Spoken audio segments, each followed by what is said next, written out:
Hello everyone. Have you ever wondered what life was like in ancient India, beyond the grand palaces and bustling cities? What about the people who lived deep in forests, on mountain tops, or moved constantly with their animals? Today, we are stepping away from the royal courts and big empires to uncover the world of tribes, nomads, and settled communities. Tribal societies beyond cities. Beyond the big cities, there were communities that lived very differently from the caste based societies. These were the tribal societies. Unlike the caste system, tribal societies did not follow rigid rules. They lived in places like forests, hills, and deserts, often areas that were hard to reach. Tribal people survived by farming, hunting, gathering, and herding animals. They worked together as a group, sharing resources like land and water. Tribal societies had their own unique cultures and ways of life. While they sometimes clashed with settled societies, they also depended on each other for different needs. Let's now explore who these tribal people were and where they lived. Tribal communities existed in almost every part of India. They passed down their customs and traditions through stories and songs, as they did not write down their history. Some tribes were very powerful. For example, in Punjab, the Khokhars and Gakhars were influential. The Gonds and Mundas lived in central India, while the Ahoms and Nagas ruled the northeast.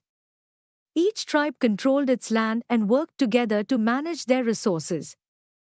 Some tribes even controlled large areas and had an impact on the politics of their time. Next, let's talk about the lives of nomads and mobile people. Nomads were people who did not settle in one place. They moved from one area to another in search of pasture for their animals. These animals provided them with milk and other products, which they traded with farmers for grains and other goods. Mobile traders traveled from place to place, connecting villages and towns. They carried goods like food and tools, helping to create trade networks across the region. This brings us to one of the most important groups of nomadic traders, the Banjaras. The Banjaras were famous trader nomads in India. They traveled in large caravans called tandas. These caravans were like moving villages, with families living and traveling together. The Banjaras carried grains and other goods from one region to another. They even worked for rulers like Alauddin Khalji, helping to transport food to cities and armies. Their way of life showed how important they were for trade and the economy. Now, let's see how tribal societies changed with time and what new castes and hierarchies emerged.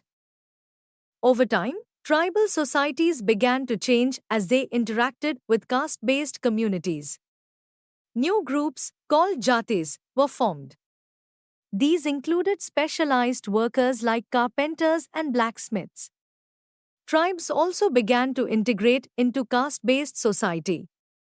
Some tribes, like the Rajputs, became powerful rulers, while others joined lower castes.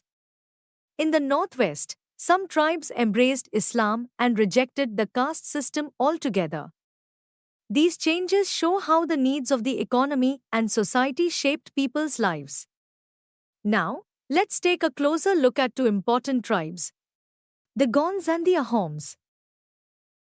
Let's first talk about the Gonds. The Gonds lived in a forested region called Gondwana. They practiced shifting cultivation and were organized into clans, with each clan ruled by a chief. Over time, Gond rulers, like Rani Durgavati, created powerful kingdoms. They resisted attacks from the Mughals but eventually lost in battle. Next, the Ahoms. The Ahoms migrated to the Brahmaputra Valley from Myanmar. They built a strong kingdom, using firearms and advanced technology. They also introduced new farming methods and supported art and culture. Both the Gonds and the Ahoms show how tribal societies could become powerful and organized. So, Students, this chapter teaches us that tribal communities were an important part of India's history, shaping the culture and society we see today. Thank you for joining me, and I hope you enjoyed learning about these fascinating communities.